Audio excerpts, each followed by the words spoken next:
Now we are recording after I reined my computer in a little bit. Which was like running at full throttle.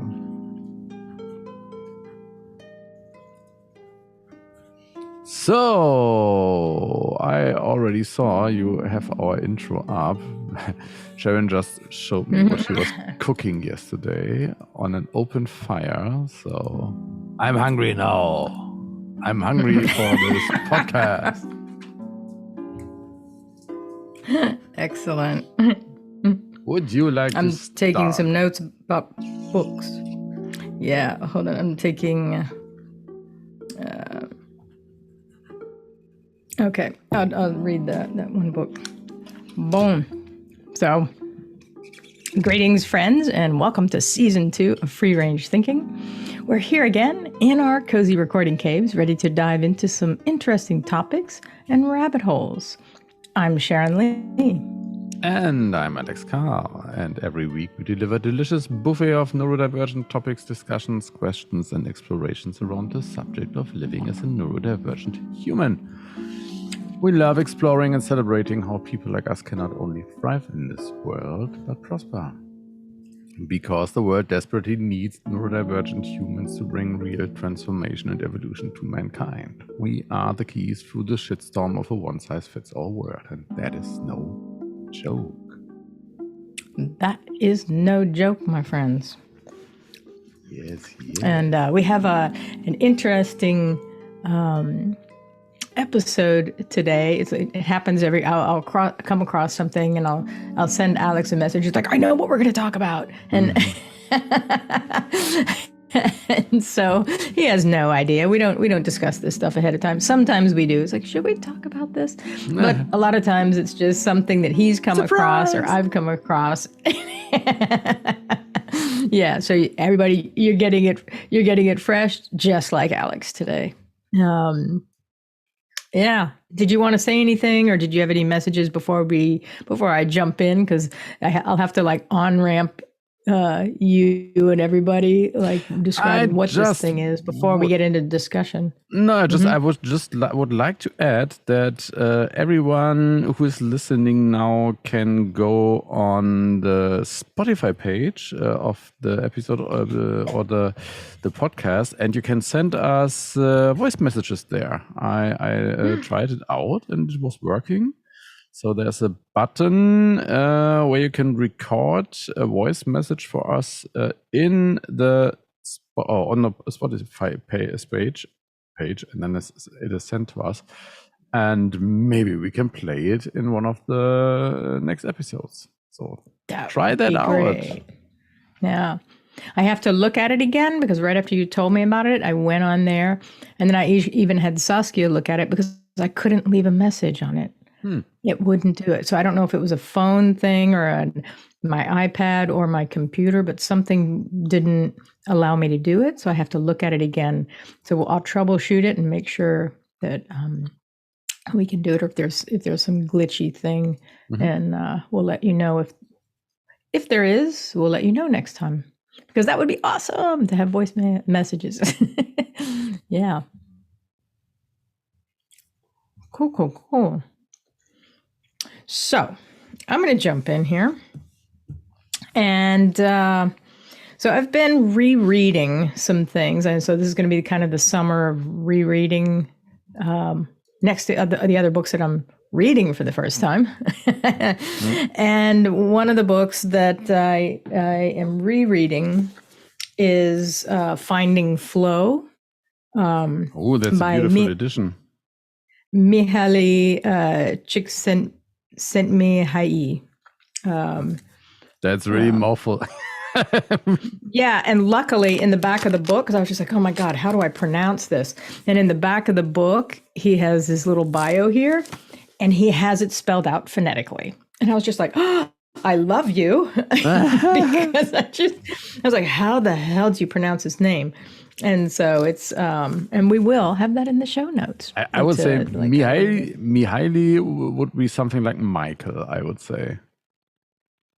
Yeah, sure. But that one's fairly easy to pronounce. But his last name, my God, it's like, 3 kilometers long. And just, for somebody who isn't used to that type of a language, I was like, how do you pronounce that? Hungarian is such a crazy language. It's like a friend of mine is from Hungary, and every time she's talking to her mom or is talking in Hungary, it's like, oh, you're talking backwards again. Okay.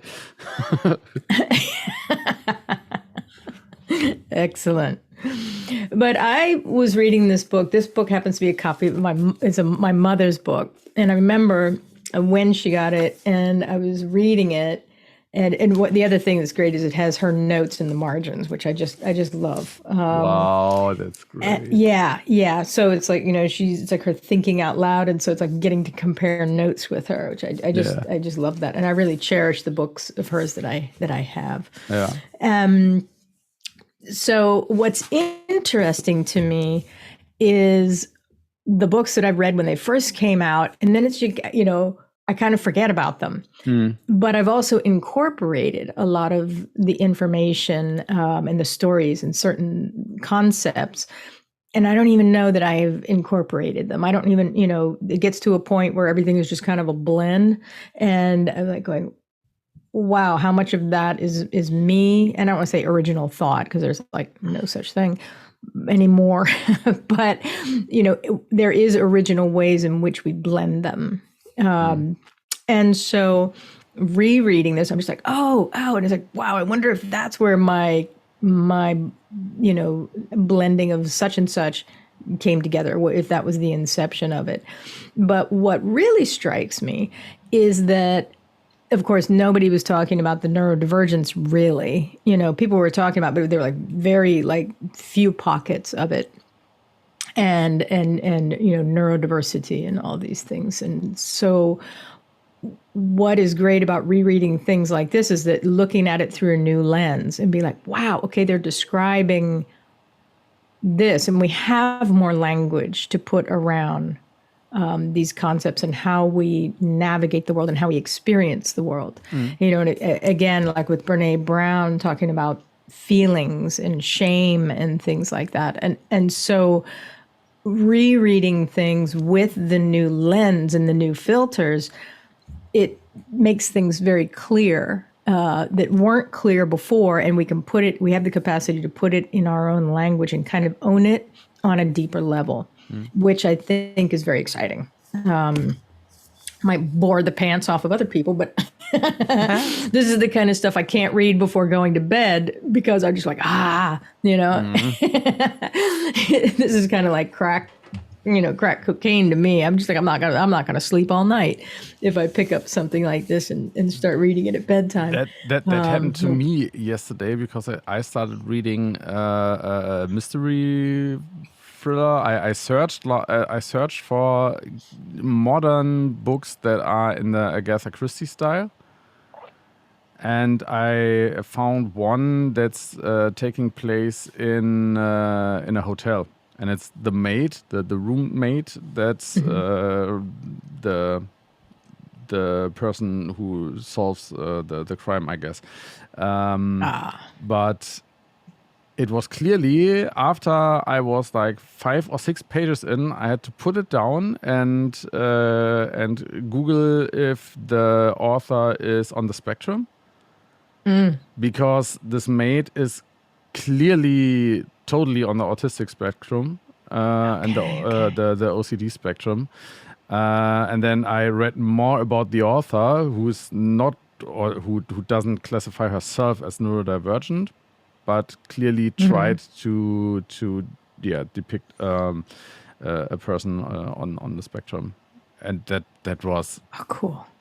Just like reading how she had a level of perfectionism and how she described how she deals with other people. I was totally okay. This person has to be deliberately put on the spectrum somewhere. Oh, that's so cool. And then I couldn't read it furthermore because I said, okay, I have to read it when I'm not trying to fall asleep. Right. It's too interesting. Yeah, yeah. And so another thing that's interesting is how the books that we're reading and the discussions that we're having, how they're really coming together right now. So many things, older books and newer books, and and people are experimenting and developing, theories and concepts, and the explosion of research around neuro everything is it's just amazing, and it's like every day it's exponential. It's more and more and more. So it's fascinating. Anyway, so the one, and I jump around in my book, so it's like, okay, I'm not going to start at the beginning with something like this one, and I just opened it up and started reading about autotelic and extelic. So autotelic, and the Greek roots of that are auto is self and telos is goal. So self goal, autotelic. Now, and the exotelic is the outside goal. Now, this is interesting to me because it completely aligns with the Luke Burgiss book of wanting and of desire, with intrinsic and extrinsic valuation, and like what motivates us to do something. And of course, he's talking about how we're hardwired as humans to, with mimetic desire. But then that makes me think, okay, what about the people like me that, because I don't know if it's because I'm on the spectrum, personality type, or what is it that, I have a hard time describing that to people, of why I'm intrinsically motivated, and I'm obviously autotelic, but the why about it. And so the research, of myself has led me to really interesting things of how do I describe this, how I experience the world, which then, so Stephen Kotler, and we'll don't worry, we'll put these books in the show notes because I'll be jumping around between them. But The Art of Impossible, he talks about flow state. And of course, he mentions Mihaly's book, but he takes it in terms of like, doing extraordinary things. But how do you experiment with your own flow recipe, which is what I've been doing with people in my coaching. And so it looks like at this point for me, I don't know, it's like, I'm not a doctor, or I'm not a, scientist, and I don't play one on television, that it's like how much of the neurodivergence plays into those of us who are kind of, don't experience the world like most people, and who are just by, I want to say, freak of nature, but see, I don't think it's a freak of nature. It's just some of us are there. It is totally normal for us. But it is hard to describe how we experience the world, and because we're not in a, and again, I hate to use the word minority and majority, but you just don't find a lot of us in the wild, if you will. But the how much of it is being on the spectrum where we don't care about, it doesn't really affect us, and that we can just get completely immersed in something that interests us and do stuff just because it's fun or just because it's interesting, and the outside judgments just kind of don't matter. Now, some people, depending on the culture that they grew up in, whether it's, family, educational culture, or community culture and country culture, so it radiates outwards. But, there's a punishing factor for not fitting in. There's a group of us, and I've noticed people that I speak with who seem to have escaped that. And some people even have had a harsh childhood, and it's a punishing thing for being different, but they still retain the capacity of self, being very, very grounded in self. And it's like, well, I know they don't want me to do that, but like, fuck them, you know? And when I get old enough, I'll do it my way. So some people very much absorb the punishment for being different, and others of us don't. And so I'm always curious about that, always. And so I think there's, I have no idea, but it's interesting because I can feel some like answers coming together, or maybe not like a definitive answer, but some of the puzzle pieces appear to be falling into place because of books that people are writing and the studies that are going on, the research. And so I find that to be very exciting. The other book that came out recently, which again touches on some part of it, and this one was published. This one was published in 2013. I thought it was newer than that. So this one is the Courage to be Disliked. Mm-hmm. So it's like, and it's two guys that wrote it, and so we'll put that in the show notes as well. Ishiro Kishimi and Fumitake Koga. I don't know if I'm pronouncing that correctly, but again, it's what they're searching for is a way to disconnect from that extrinsic judgment, anchor or heaviness. And so a lot of these books have this stuff in common. It's like, and as soon as you disengage from something that is contrary to the way you are, then it's easier to find in your own flow state, because we're not as affected by the outside, and we're not pulled as much by the outside judgments and expectations of others. And I think, and this is where I'd say, I think, so anybody listening to this, if you have, if you know of books or research that's been done, it's like, oh my God, please send it my way.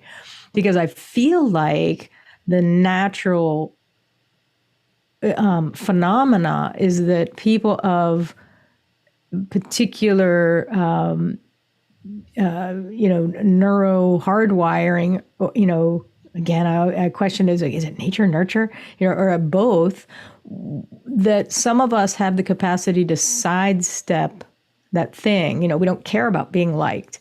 We're just doing our thing. And it's like, some people that, they don't care about fashion or whatever. They just wear what they like. And that's courageous to do that, depending on what your social circles are like, and how many kids have been bullied because they create their own stuff to wear to school. They love it, and they get to school and people are like, what the fuck are you wearing? You're a nerd, you're a dumbass, you're a freak or whatever. And then they're like, bummer, it's like, but I've heard interviews where people say, yeah, I don't know what possessed me to like wear that to school, but I thought it was great before I went out the door.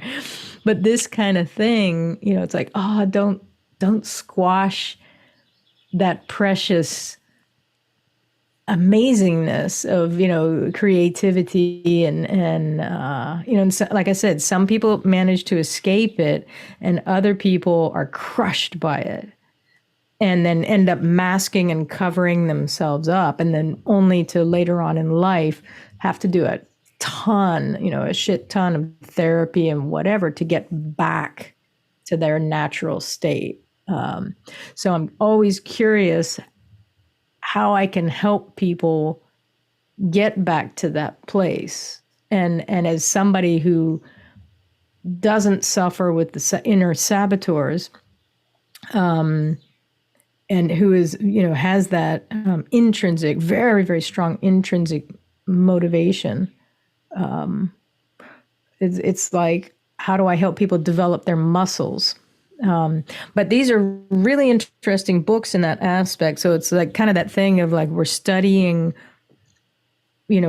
what interests us, and we're studying, to help other people, and we're studying to solve a puzzle that keeps us up at night and that fascinates us. So that's what's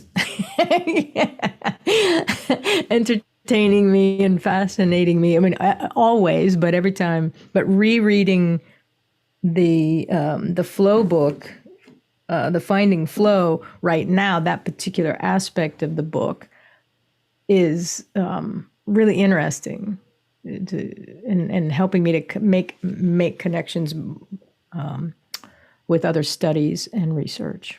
Does it come to the conclusion? That's a short explanation. Yeah.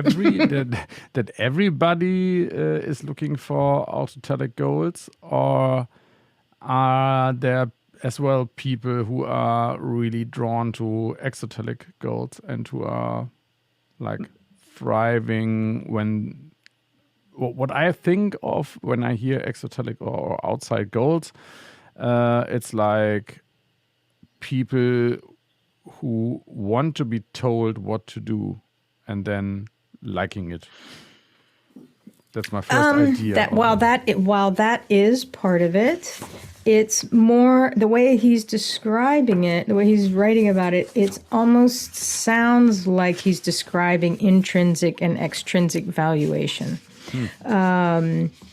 and they. You know, and I like that he talks about there's a gradation of it. It's not like black and white, you know, which of course introversion and extroversion, people now understand it's not black and white and there's a hard line in the middle. It's more like this. If people are listening, I kind of have my fingers interlaced, and so it's a mix. You know, we're not always introverted. We're not always extroverted. There is a preference for people. You know, people have a preference, but it's not all or nothing. It's one or the other. It's both and, with a preference for one more than the other. And so there's a gradation, of course, with autotelic and exotelic, but it's what we find more comfortable and what kind of we return to as our baseline. And so he does speak about, which I thought was really interesting, that it's like, what activities are we doing and how much purpose does that activity need to have? And sometimes we can be doing nothing and there is a purpose in doing nothing.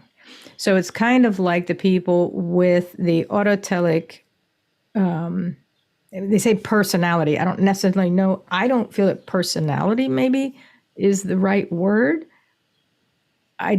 Components is kind of feels more accurate to me.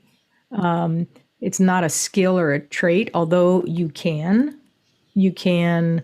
develop these things once you're aware of them, but it's not, you can't totally change unless you have accidentally had some kind of an event in your childhood where you've, anchored something falsely. So then there's a going back to your natural state.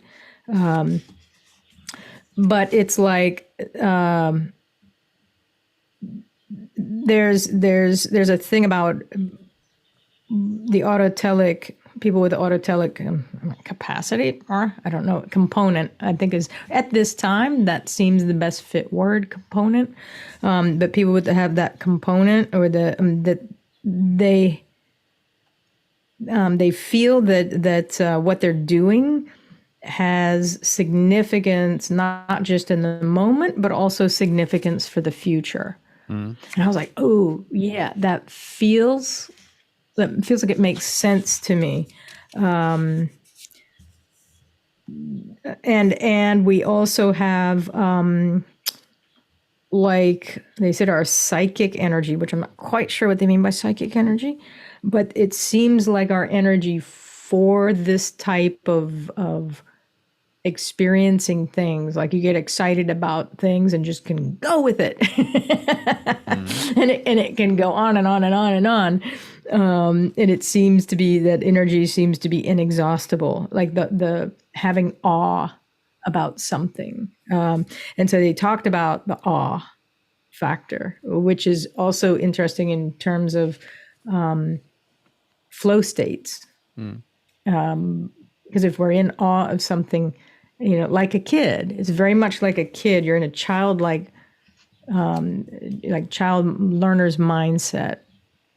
I mean, that's what the whole or a big part of the Montessori method or Montessori education is about. Yes. Yes. I'm not sure how it's called in English. In German, what Montessori described as a flow state, she called it Polarization or Polarisierung or Polarisation der Aufmerksamkeit. I think in English it's called normalization or polarization of attention. And I absolutely can recommend to look into like the basics of Montessori education, because there are several building blocks that help children to get into this flow state. Like the first thing is the prepared environment, so that they always find their materials they want to work with, and they can choose what they want to work with, and they are free in choice and also free in working alone with the materials. It's not like 2, 3, 4 children have to share one Montessori material. Normally you have one kid that's working with one material, so they can really focus on it. And the pedagogues try to help the kids to concentrate and have the single focus on the one activity they want to do. And the materials are you can start by self-educating, by experimenting with it to understand how they are working. And the pedagogues are educated in observing the kids and getting an intuition for when they can introduce the next level or the next step they can do with this material. So that they keep in this flow state by being challenged on the one hand and not bored on the other hand, so that you are between those lines of it's too easy, then it gets boring, and it's too challenging, then it gets frustrating. So they try to maneuver the kids between those. And one thing that is, I would say, in all day, that what Kotler is doing, or what I read by Kotler, is a lot of, he looked at extreme sports athletes who are in the flow or in the zone, because they are on a really high skill level and pushing the skill level, but also are totally aware of that they are in some kind of danger zone, which adds to the flow experience. And I think when you are more looking for an all-day flow experience, then it's more like the calmness and the order of things and of this prepared environment that are helping to get in this kind of flow state. Yeah. No, I totally agree with you on the Montessori effect, but this is part of the thing where they're helping kids build that muscle, the intrinsic muscle, and the trust in oneself. And yeah, I find that like phenomenal for the future. It's like all kids should be going to Montessori school, or schools that can work with kids in that manner. Because this is what we need in the future, and not necessarily outliers or things like that, but to normalize what, thinking for yourself in your own style and how important that is for the, mankind. I talked to two different parents that took their kids off the Montessori school and put them in a regular elementary school here in Germany, because they thought, both of them thought that my kid needs more guidelines and needs more pressure, otherwise it won't do anything. Which might totally be accurate. I don't know, but I think when you get this feeling of trust in yourself and trust your abilities today and look for, okay, what am I capable of, or what's interesting to me today? Learning this for 4 years is much more valuable for any other educational or professional step afterwards. I agree. Instead of getting fire hosed with knowledge just because it's memorization. It's just in some curriculum or so. Exactly. That's it's not for the come. kid, it's for the system. This is what the difference is. Yes, and I think a school like Montessori schools or others that are working in same or similar ways,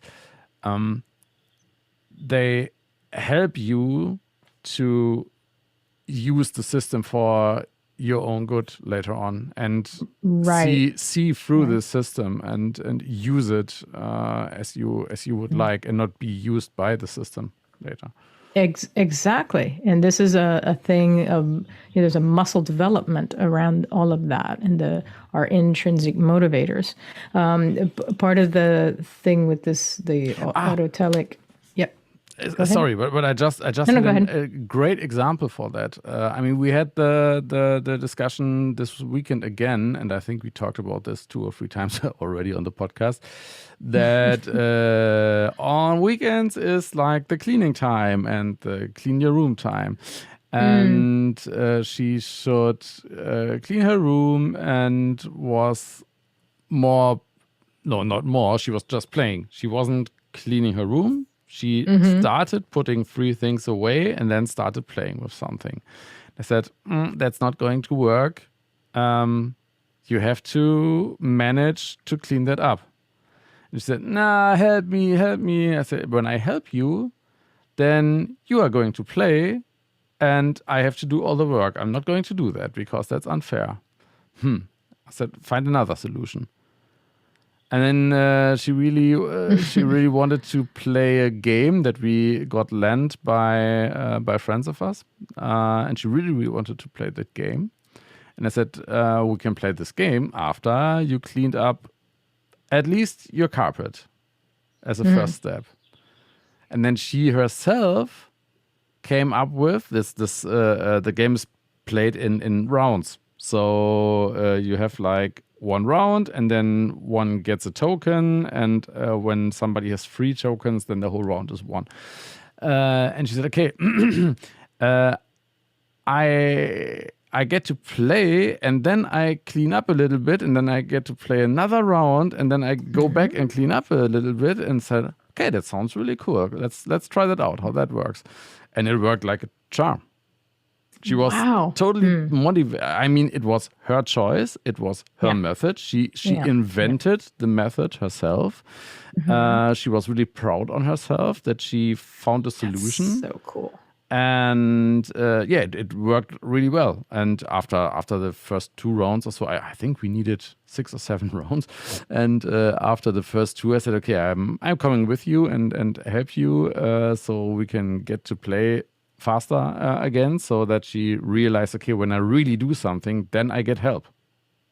When I try to trick people into helping me and I do nothing sneakily and let others do the work, then I don't get any help. So Let's see how that works out next week again. But as long as it works, then it works. So Right. Excellent parenting there. yeah, she parented herself. I love hearing your parenting stories. I swear, I find them so fascinating, and I really appreciate you sharing these stories, with this, because it's like you get to see this is the laboratory, the parenting laboratory with the kids. It's live. Yeah. No, very cool. Very, very cool. I hope I remember that. Both of you, everybody's learning in that situation, which is cool. The what I was getting ready to say was the autotelic and the exotelic. One thing that really stands out is about the autotelic is that doing something for the pleasure, just for the pleasure, where there's not really like the outcome doesn't really matter.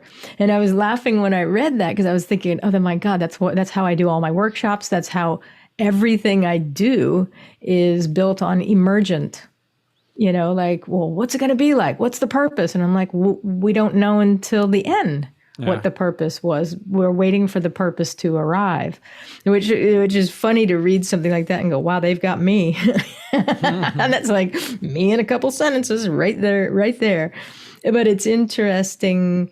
And this is what I see that I find myself in the world, like since the pandemic, and then talking about the neurodivergence.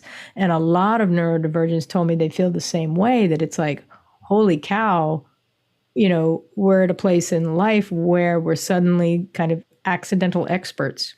Yeah. Whereas before, being this way wasn't really valued by the systems, the industrialized systems and cultures. And suddenly there's a big shift, and we're still not used to marketing this. And I have people all the time, it's like, oh my God, help me put words around this. I want to make an announcement, but like, how the hell do I describe this? And I'm like, this is great practice for me because I'm in the same boat, and how do you build evaluation languaging around this stuff that has never up to date really been valued in the industrial constructs, and how do you how do we share ourselves in that manner, and show people that wow, this is what you need. But the emergent storytelling stuff and the practicing and experimenting is just, there's an explosion of it within the training, facilitating, coaching, and teaching, the educational sectors. There's an explosion of this. So it's like, and like you and I spoke, it's like, God, there needs to be like Montessori for adults to allow people to, rebuild these muscles, to reconnect with the muscles of, trusting self and helping each other build, reconnect and build a better way of kind of getting done what we need to get done.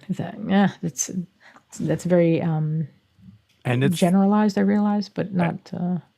And it's the first comes the understanding that there is something like autotelic and exotelic goals, or that you can differentiate between those two, because then you can start experimenting with them and find out what you are drawn to or what is working for you. I mean, take this typical productivity advice, like eat that frog, which is for total neurotypical people, because if you tell me, like an ADHD person, eat that frog first, then nothing is going to happen, because I'm going to look at the different types of frogs. Are there different types of frogs? What you get drawn down into a rabbit hole just with that phrase. Well, what do they mean by that? What frogs?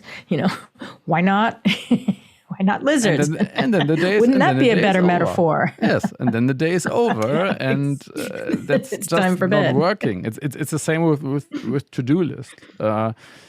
some days or sometimes to-do lists can work for me as soon, or no, let's put it in another way. Like every 2 or 3 months, I start experimenting with a new app or a new form of to-do list because my other to-do list is just full. And then I want to start a new one. I hear you. The backlog of stuff that never, and it's almost like there's categories of it, of like, okay, this has to be done immediately. And then there's other ones that it's like there important. There we are at the frog again. What is immediately? And what does happen if immediately doesn't mean today or the date that's standing on the paper? What maybe happen when it's just stretched for 2 days or maybe for a week? Let's see what happens. Right. So Eisenhower metrics isn't working that well for me. Exactly, because it's a construct. Oh, this is important. Who says? It's we decide if something is important or not, but is it really? Yeah. Is it really? And what happens? Who's going to die? Yeah. If it doesn't get done, who's going to die? Yeah. But I have to admit the thing that really, really kind of keeps me on track is that question. I'll hit it with that question. 10 years from now, what would I wish I had done now? Yeah. And how much will it affect my trajectory and where I want to go? And sure, sometimes it might be important, but then I think, it's really no big deal. And something better might be right around the corner that doesn't take as much time and attention as this particular task does. Yeah. And then other stuff is a flaming deadline. Like, for example, just, getting a document to the tax person. Okay, that kind of tends to be something that, yes, somebody's going to die, and my finances, if I don't do that, this is going to cause a major problem. So some of the things like that, but I can look at my list and okay, that is a do or die thing.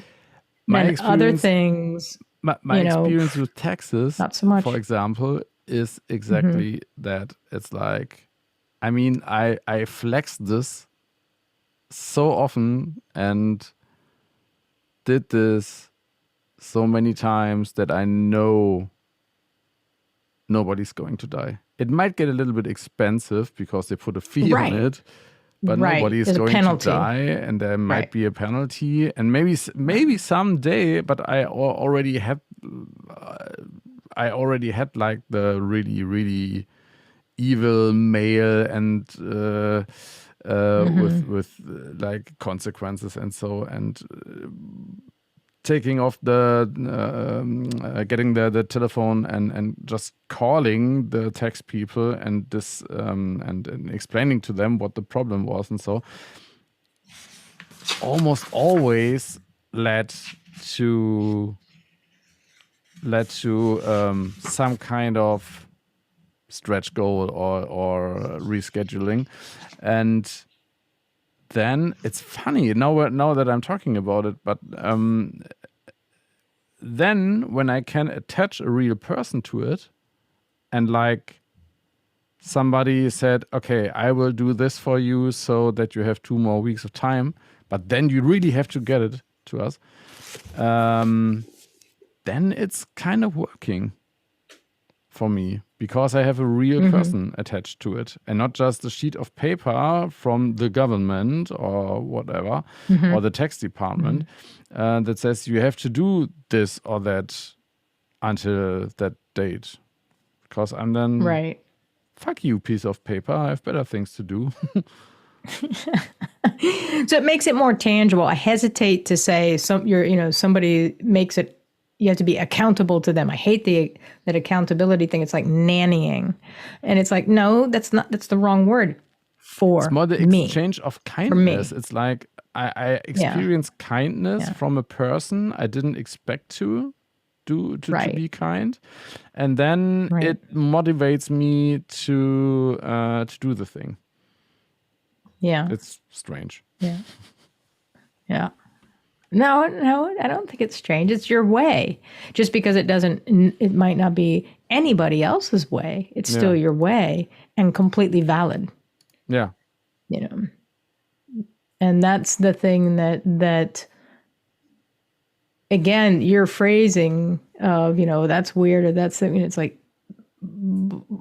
you've been told it's weird. We learn it's weird because it's, we've had judgments impressed upon us. Yeah. And so we learn to look at stuff like that as weird instead of going, I'm different. That is perfectly normal. It's perfectly normal to be different. But in an industrialized structure, it has normal people and those who are not normal. So therefore, it's like, trying to contort to fit in. Again, there's some people that think, okay, they recognize that they're contorting to fit this in to get the thing done, but they still retain a sense of self. Whereas other people are contorting to fit in because they feel wrong about not fitting in. Do you understand what I mean? Yeah. I and it's like, this is the question of like, how do we teach kids to retain that thing, to recognize that it's like, this is the particular construct of society. Yeah. And we should use that lightly. In some aspects, we, have to, in order to be a functioning member of society, we have to do certain things. And I'm choosing my words very carefully because I want to say, in order to fit in. It was like, wait. It's not, break it down. It's not about the fitting in. It's more like the getting a feeling for your individual needs or your individual preferences and where they really collide with the preferences of the group you are in at that point. And I try to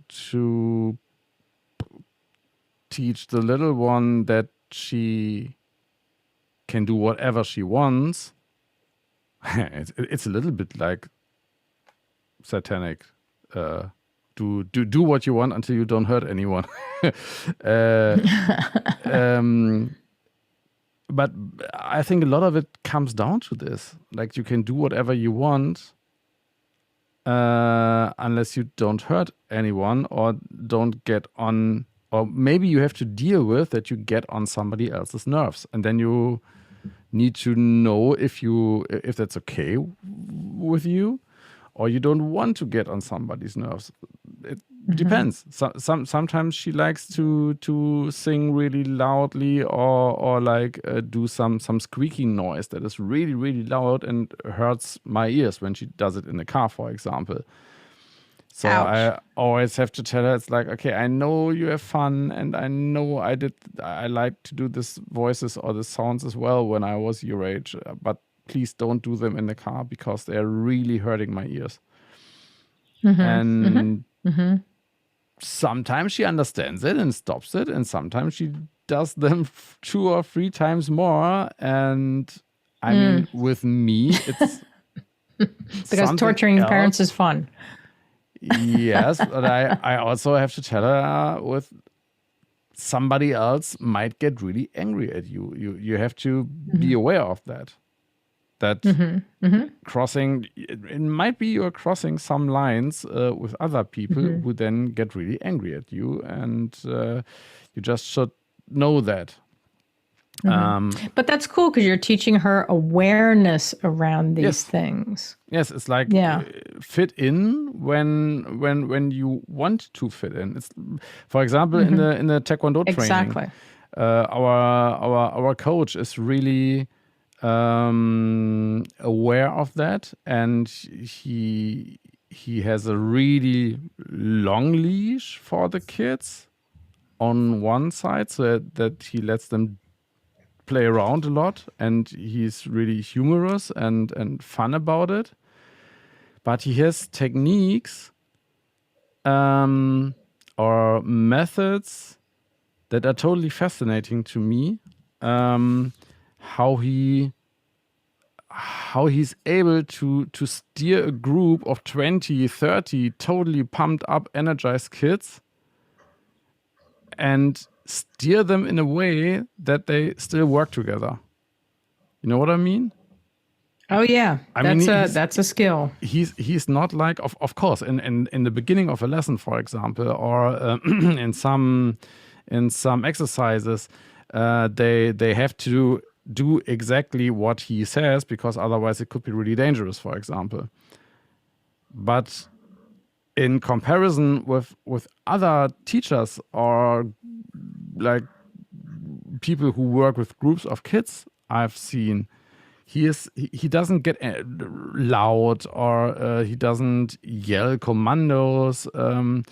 It's normally it looks like a flow state, like he is in a flow state with the whole group, and that's totally That's cool. fascinating. Totally fascinating to see. And I just know about one kid that just needs some kind of guidance, or whatever way. He said, no, that kid can't train here, because this one kid spoils the experience for 12 other kids, and I am not going to let him do that.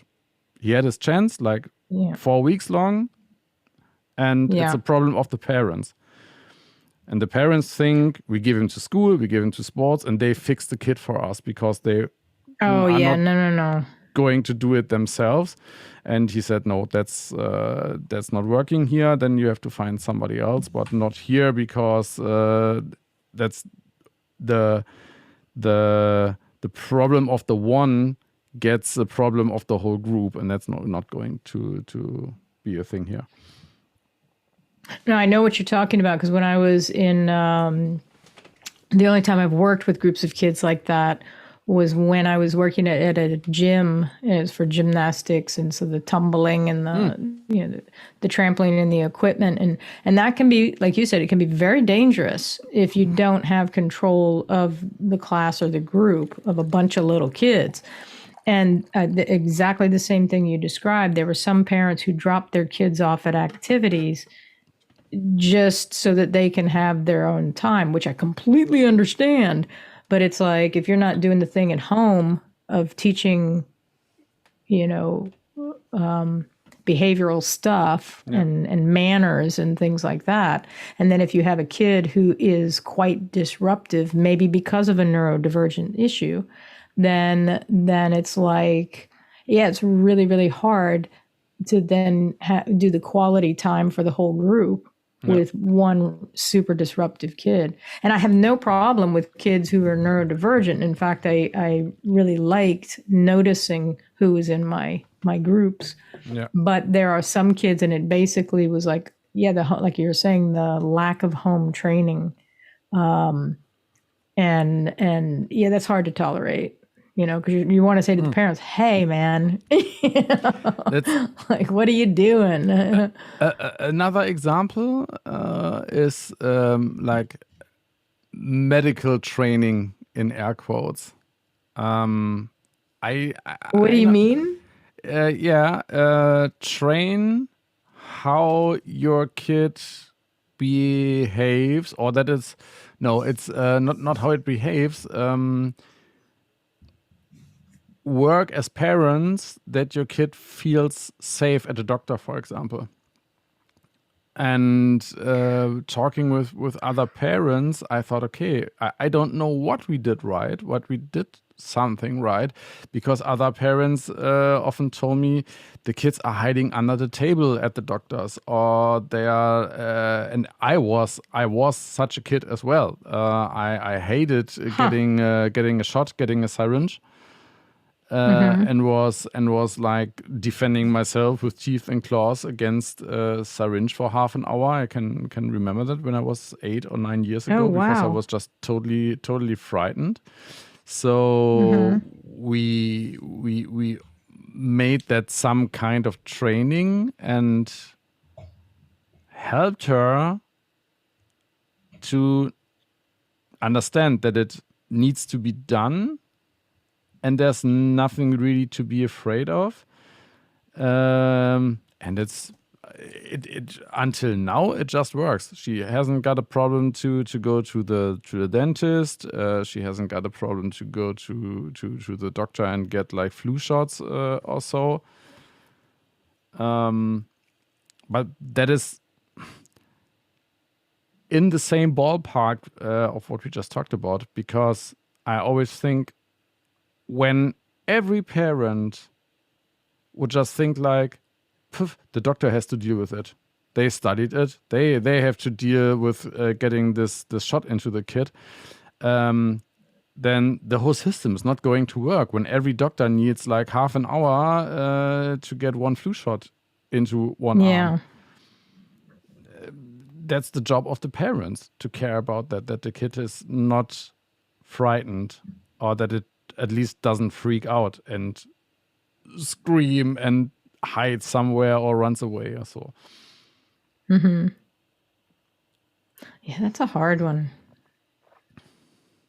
But then, and it's also, it's like with this, the ability to self-calm. I was having a recent conversation about self-calming. And this is a thing my mother taught us, which I think is vital, because as adults, I know quite a few people who don't. It's almost like they're atrophied. Their muscles in that area are atrophied, and so this is kind of a lot of the I want to say the explosion of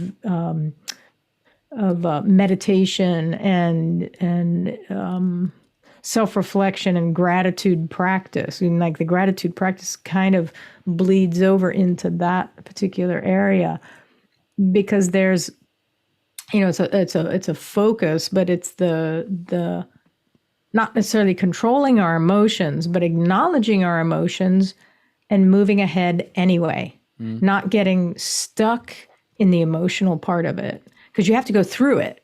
There's a number of books and studies on that as well. But teaching little kids that if you miss that window in a kid,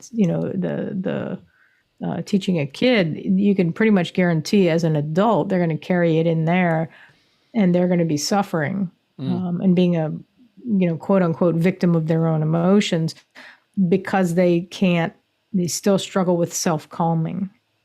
And it's like, but a lot of adults that I cross paths with, they get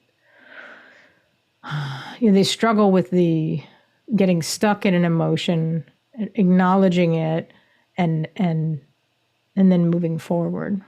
That's for example, is really hard for me, because I always want to know the why.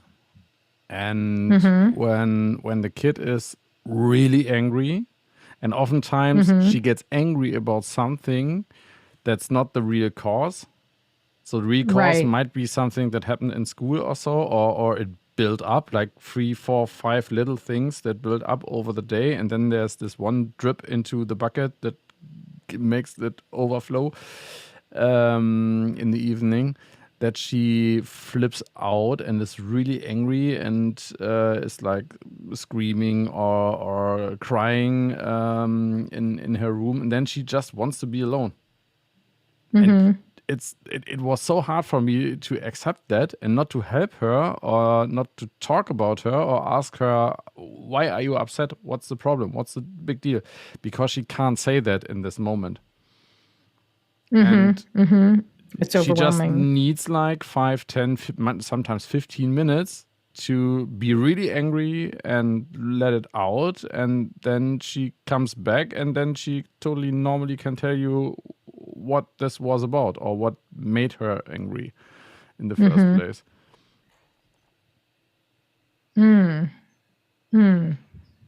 That's cool that she's got that ability, and feels safe enough to say that, to share it. Yeah. But for me, it was hard to accept that, or to.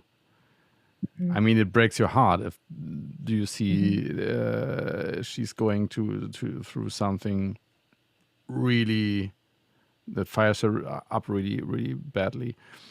And you just want to help and make it stop. And there is nothing often in that moment that can make it stop. So you just have to wait until the self-calming sets in. And I mean, Let me ask you a question. How do you as a neurodivergent, or your particular hardwiring? I feel I'm at this phase where I want to stop saying neurotypical and neurodivergent, but we're not quite across the bridge of better languaging. But I feel like I'm reaching that point, which is interesting.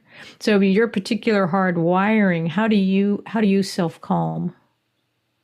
And I know it's not like one size fits all, but different, all emotions require kind of different ways or techniques of self-calming, but kind of in general, do you have a go-to for self-calming? That depends. Sometimes by talking it through. If the other side is able to talk it through as well, or by walking away for some time. So a little bit of the same strategy as the kid uses, because there are situations where I feel like, okay, this is not going to go anywhere until we both calm down. So stepping outside of the situation is often the right choice.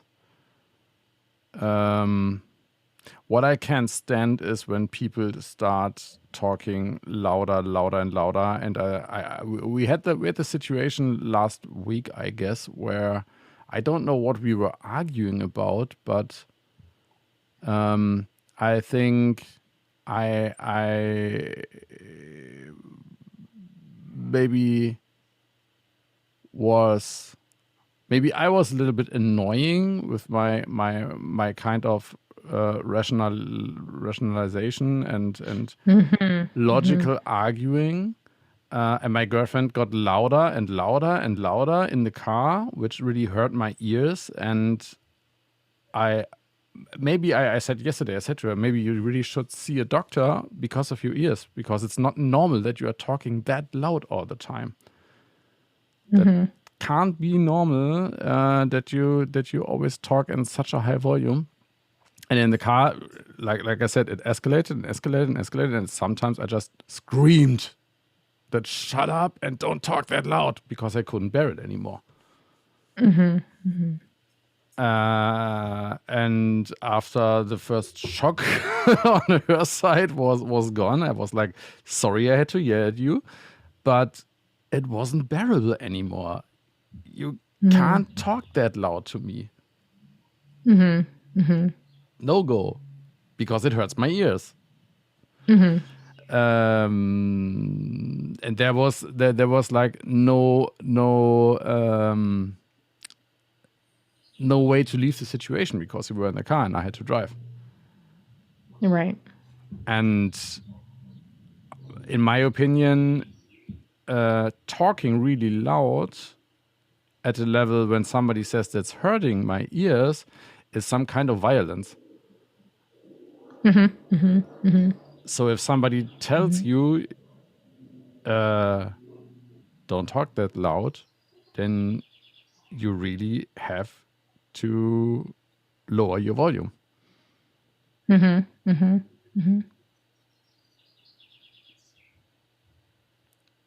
And I'm just thinking of if for me it's trying to talk through it or walk away, and then at some point talk about it again, or just say, okay, it was like a one-time thing or so, and then we can leave it with that. And in other situations, it's I think the whole working with and in the web taught me that everything can be an experiment or can be a test. So a lot of the time, I'm not trying to calm myself, but just see things more like an adventure or like an experiment, or say, okay, what am I going to find, or what maybe can I find out here? And then I can go for it without a high level of fear or a high level of bad feelings about the situation, because I say, well, it's just a test. I want to test it out and let's see what is the result, and then I evaluate the result after that. That takes a lot of, for me, that's really calming. Yeah, that's for me as well. That's a way, getting a perspective, and this perspective on even the thing of like when you're having, because I mean everybody in a relationship argues, and when you're in it, you're just like and there's a part of me that's kind of watching from the outside, because it's I'm like that with everything. There's a part of me that's just watching the thing that's going on. I don't know how else to perceive something. It just is an awareness. And I'm in it and it's happening. I'm also, there's a part of me that's like going, this is so ridiculous. This is so ridiculous, in a month, 2 months, 6 months, years, this is just ridiculous. So it almost makes me want to laugh, even when I'm like, I could be like really angry, it's like, the angry part is like, here we are again, and I've told you about this type of a thing. It's really that the one side of me that's very frustrated. That tends to be the emotion that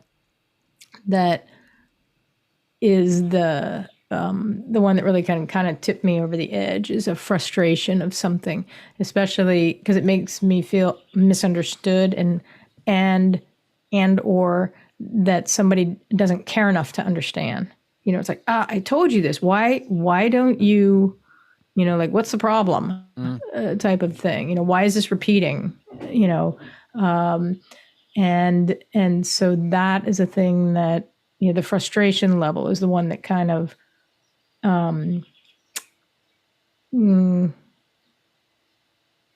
not that happens a lot. It's not that. It's just that's the one that gets me. Yeah. The anger stuff, I don't really get angry at things. I'll get angry at like how somebody, once I point it out, like, hey, that's uncool, then if somebody, it kind of tries to blow me off, that'll make me angry. And trying, like, gaslighting, somebody trying to gaslight. Ooh, yeah, that'll. So, but generally it's like a frustration thing that will linger the longest, because it's like, what the hell, and it's something that, to de-escalate that feeling, it's the perspective. And generally it's like, okay, they're busy, they're not paying attention, getting a perspective on like, why would they do that again? Yeah. This type of thing. And my immediate go-to in the beginning, of course, is like, they don't care. And which is not so, it's not so, but that's what it looks like. That's what it can look like from the outside. And our perceptions of a situation, generally it's because somebody's overwhelmed and they're not paying attention. And it's like, we always think people are thinking of us, and why would they do that? And it's like, we're not always thinking of other people either. Now, there's some of us who are thinking about kind of the welfare of others and the well-being of others at a fairly high level, which is why it might feel like we don't slip up in that manner. But that's not so. We can't possibly have that kind of an attention span. Yeah. So what I just said, what's helping me recently is always asking myself what kind of neurodivergent feature may be active on the other side, maybe without the person knowing Right. that's there. So that's helping. I mean, at least in early phases of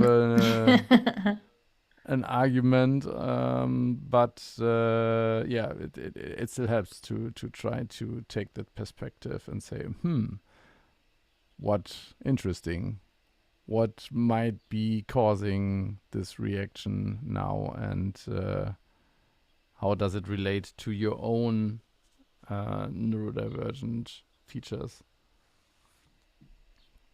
Yeah. No, And it is interesting. And I was going to tie that big back into the extrinsic, intrinsic, autotelic and exotelic, in that it's almost like I almost feel like we're getting to this point where we're getting a better perspective on, you know, kind of the, is it the chick, you know, what comes first, the chicken or the egg? yeah, Type thing.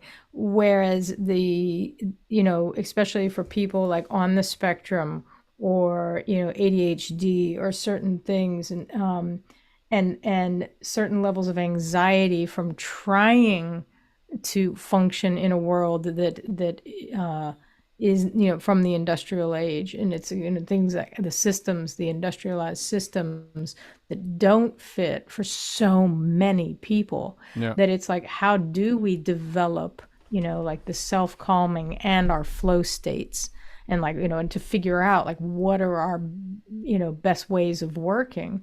I met a young woman last week. Went to a kind of a entrepreneurs networking group, and it's different because I saw one in, I had gone to one in Germany, and it was I don't want to say a horrible experience, because I have the perspective of it, and I saw it for what it was. It probably worked for a lot of the people there, but did not work for me at all.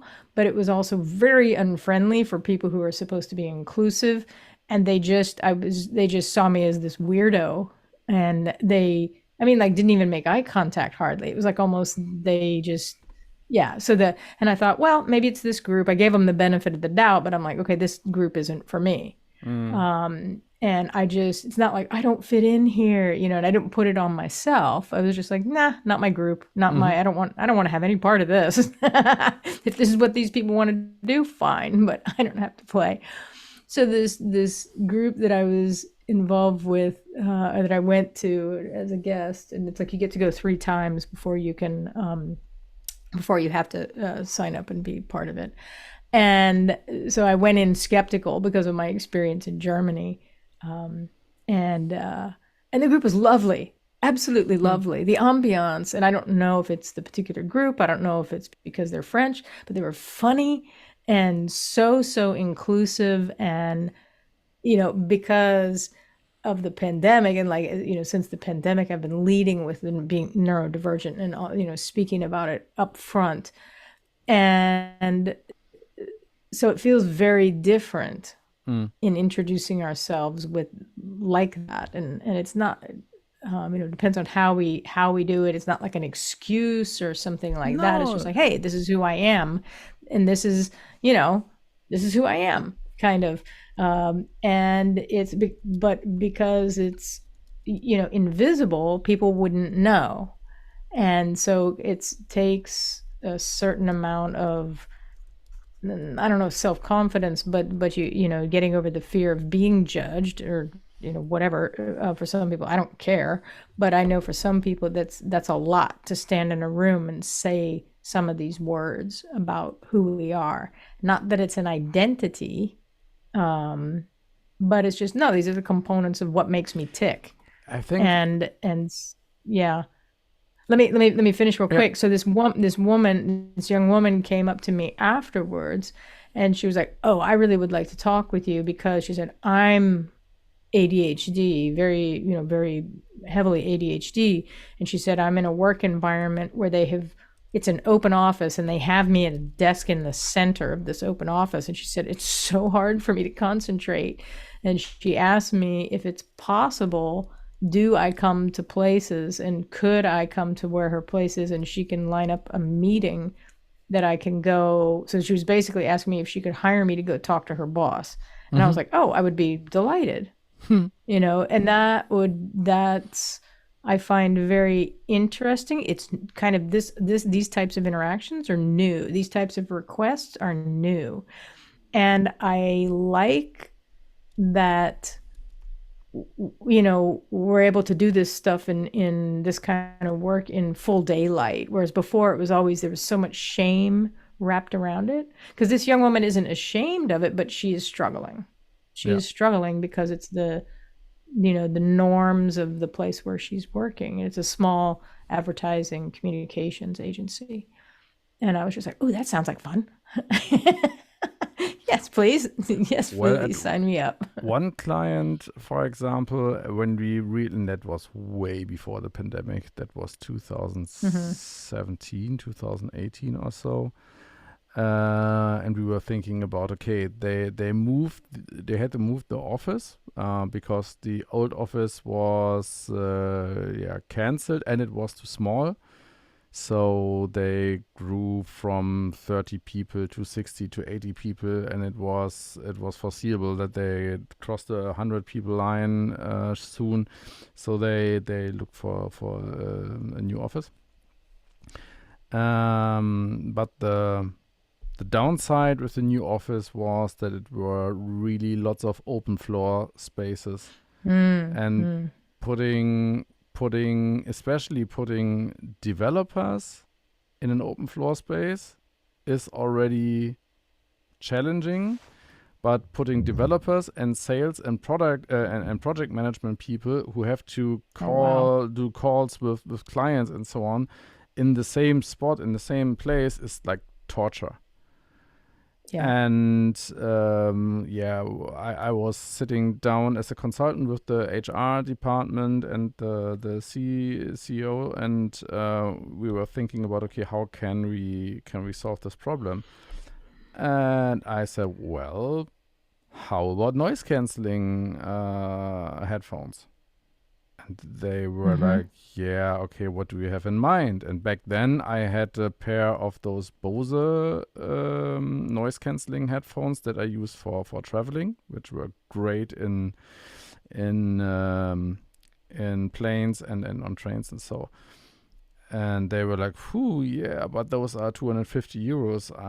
We are not so sure if everybody wants to pay that much for a pair of headphones. And I was like, yeah, well then, I talked to Bose if we can get those as a best practice for them for a new use case to use those headphones, like in those environments, and not only for traveling, because they totally set out on traveling. If we can get a better price, and when we get a better price, then you as a company pay half of it. And the HR person was like, well, that's still like 30 pieces and still like 100 euros. And please. The CEO was like, the whole rent is like 10 times of that. Of course. Okay, then we pay like 3,000 euros. And when the people are glad then and they can work better and it's calming them, then it's totally okay. That's an investment in the health and the sanity of all our people here. And they can keep those when they leave the company. Then we invested in them and they paid like half of it and they can keep them. And I think we ordered in the first batch we ordered 25, and like half a year later when new people joined, then we ordered 20 again. And I think now when people come back to the office now, they ordered another brand, but still use this technology and say, well, there's a solution. At least kind of a solution. It's not totally quiet, but it helps. And especially Well, that's the thing. Like, there is no perfect country to live in. There's no. no perfect office solution, And as because an nobody's employer, ever going to be one size fits all. But that is a solution it's that a is better compromise. than like refitting. Like, imagine how much it would cost to redo the whole interior. Yes. You know what I mean? It's like, that's a low cost. That's a low cost, and it's a good alternative. We did several other things. Like, for example, they bought a sauna, like a big those wooden saunas that look like a wine barrel. They bought one of these saunas and used it as like a telephone cell, and soundproofed it a little bit. That worked really well. And they as soon as it was possible, they got tinier rooms and made them like, okay, you can go there as in a quiet room, for example. And it's a lot of making a step towards your employees and showing them you care about that, and you are open to solutions, and showing them. And I'm pretty sure if somebody talks with her boss, maybe they understand it. And I just had to think about your intro, that it's using an intro in a group of people you haven't seen or you are new in, and introducing yourself as a neurodivergent person. I mean, that's not that doesn't have to be feel weird or as it doesn't have to feel like an identity. You can also understand it as first of all, you can sit down and design what you're saying. You can totally like write it out and play with the words and think about, okay, what do I want to say in 3, 4, 5 sentences?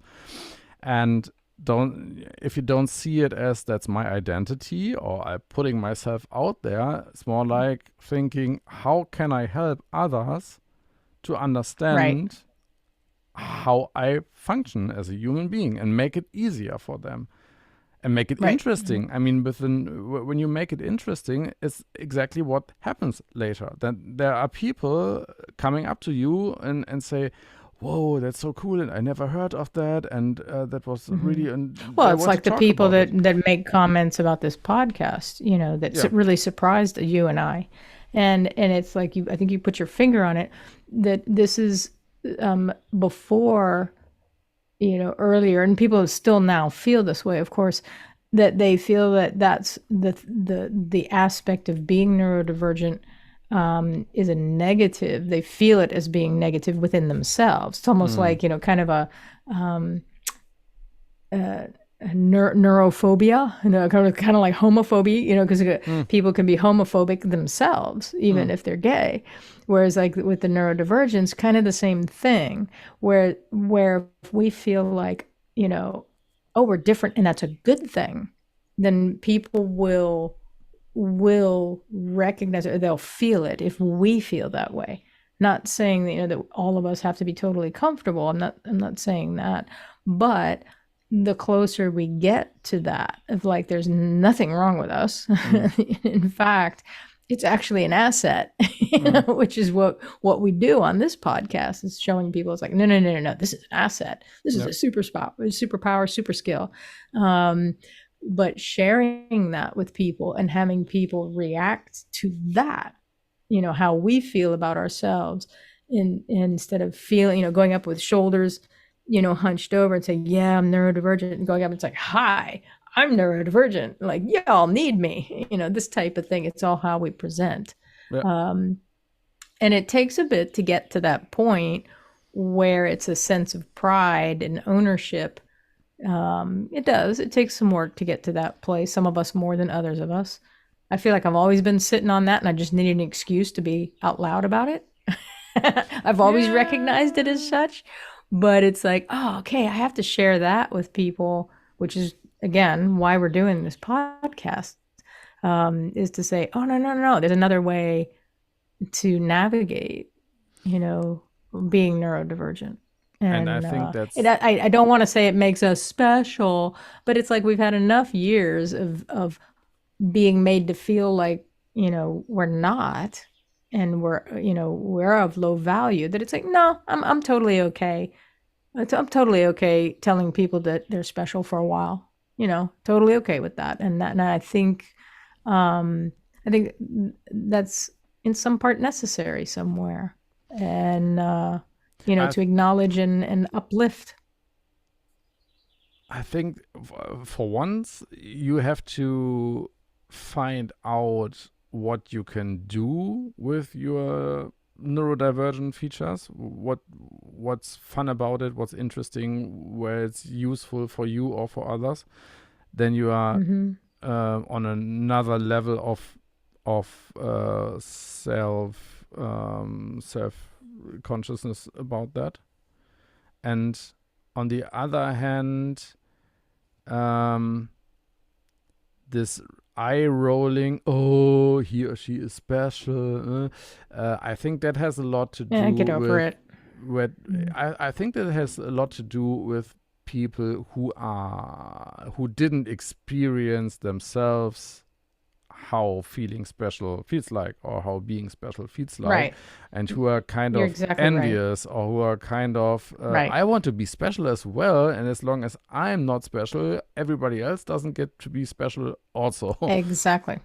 But that's a finite mindset, as if there's not enough to go around. Yes. Everybody's special in Yes. their own way. But when you have, particular groups who have been marginalized and made to feel like shit and like they don't fit in, it's like, sorry, we're going to go through a period of celebration, and everybody else just needs to get over it.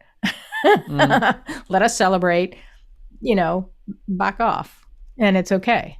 And it's like, it doesn't mean that everybody's going to be doing that for the rest of all time and making other people feel non-special. There's no comparison about it, which is what they seem to be making it into a comparison thing. And then it's like, no, that's not what I'm talking about. That's not what I'm talking about at all. That these people are smarter than these people. It's that, or these people are better than these people. It's like, no, not at all. It's just that, no, you can say these people have a really keen gift to do something in their own particular way, and it feels good to be seen, and that's okay. Yeah. Point. Point, full stop, But that's why I punkt. say I'm an evangelist. I'm an evangelist for neurodivergence and other marginalized groups, and that's what that means, is being able to stand up and go, no, sorry, we're going to celebrate. Get over it.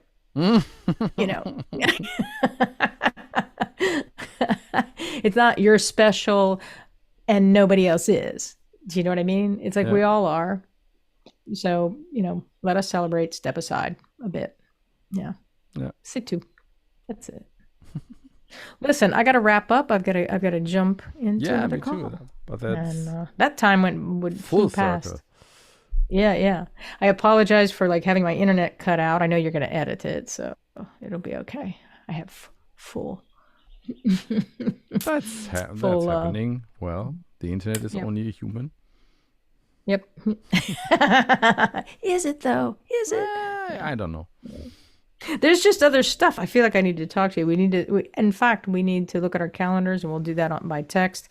We need to do housekeeping stuff and stuff for the newsletter, because Alex and I keep talking about a newsletter, and we haven't, put it out there yet, but we absolutely need to. And so let's set up with text a date to talk. I worked on my Substack yesterday, and put in all the things I had to put in, and so that